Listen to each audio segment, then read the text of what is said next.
wise man once said, if it ain't broke, don't fix it. An even wiser man then said, if something is nothing short of bloody amazing, still don't fix it. That wiser man was me. That is how I felt when playing through Nino Kuni 2 Revenant Kingdom. If you've played the game, you'll know what I'm talking about. You see, the sequel took away the best thing about the original game, the one thing that stood out above everything else, the one thing that I was completely pumped to experience for a second time. That one thing, of course, is the monster catching. Seriously, this is like having a new Pokemon game without the Pokemon. Nino Kuni 2 is still a decent game. There is a ton to do and it's absolutely beautiful to look at, as you'd expect from Studio Ghibli. It's just that it's missing a certain something. If you can come to terms with the fact that this game is so different to what we loved in the past, chances are you'll find some enjoyment in Revenant Kingdom. But truth be told, it's a step backwards from the masterpiece that preceded it in just about every way.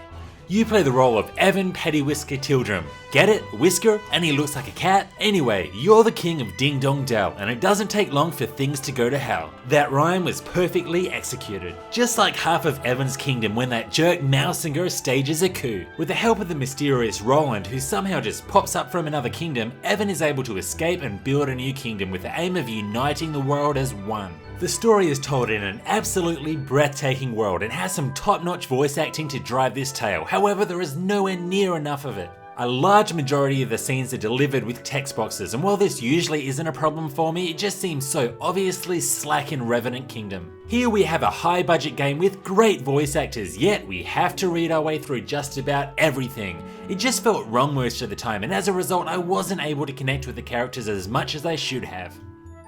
So, if they take away the incredible monster catching and battling mechanics from the prequel, then you'd expect them to replace it with something just as good, right?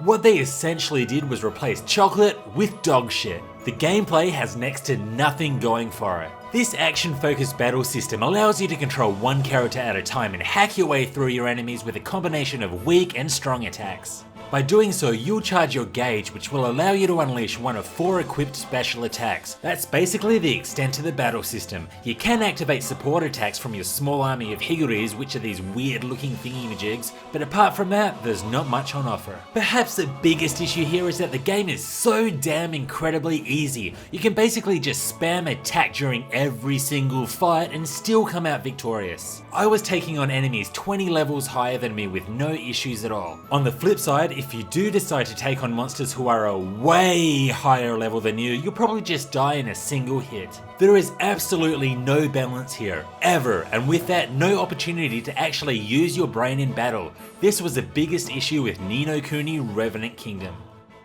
Now let's talk about what the game does well. The best new feature on offer is the kingdom building system, and this really reminded me of the Suikoden series, which is never a bad thing.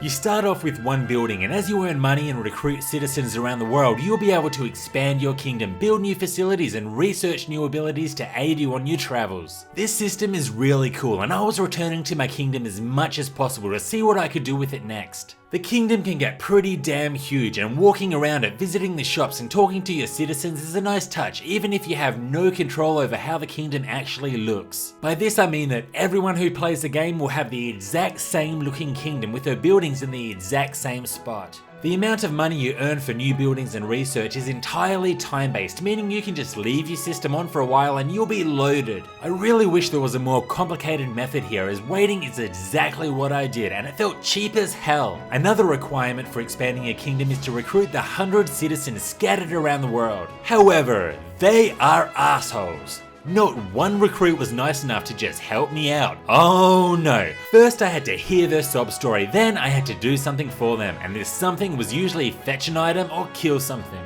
I don't care that your wife left you after having an orgy with your stepsisters and you want me to buy her flowers for you, which may or may not actually be a quest, but I'm sure you can imagine that after doing this 100 times, you're gonna get a little bored. After recruit number 40, I pretty much just skip through the text each time. So the whole kingdom building thing is pretty cool, but it's not without its flaws. Some of the characters that you recruit will be able to fight by your side in mini war scenarios called skirmishes, and this is something else that reminds me of Suikoden. You can select 4 characters to be unit leaders. These characters have different classes, strengths, weaknesses and abilities, so choosing an ideal combination is crucial. Actually, it's really not. Just like the main battle system, this one is pretty straightforward too.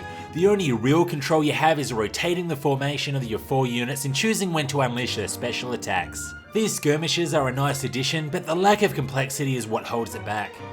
I mentioned before that this game is beautiful, and you'll be happy to know that nothing has changed in the past few minutes. Exploring the world was a highlight for me. It is littered with things to see and secrets to uncover. One thing I really loved was the dozens of secret locations to discover. I found myself cruising in my airship hunting high and low for new caves, forests and shrines. This kept me busy for hours and was probably the best 10 hours of the game for me. With that said, I was very disappointed in the lack of creativity within these extra dungeons. What you can expect from each is a simple maze full of right angle turns that look exactly the same as the last. Yay, fun! Here we go again, another great example of having my high expectations shattered by stupid decisions and a seemingly slack development team. If it wasn't for the fact that this game looks beautiful, is fun to explore and offers an interesting kingdom building system, Nino Kuni 2 Revenant Kingdom would be a lost cause. The lack of voice acting really makes it difficult to take an interest in the story and connect with the characters. The battle system is also way too easy and has no requirement for strategy. And finally, and most devastatingly, the monster catching is gone. To be honest, these 3 negative points were identified after playing the game for only a few short hours, and nothing changed since that point. There is a bit of good sprinkled into a bit of bad, so is Nino Kuni 2 Revenant Kingdom worth a shot? I say if you're desperate for a modern JRPG, maybe. Otherwise you could probably find something better. This was Hellfire RPGs, thanks for watching. If you liked this review, hit like, subscribe and check out some of my other RPG content. See you next time.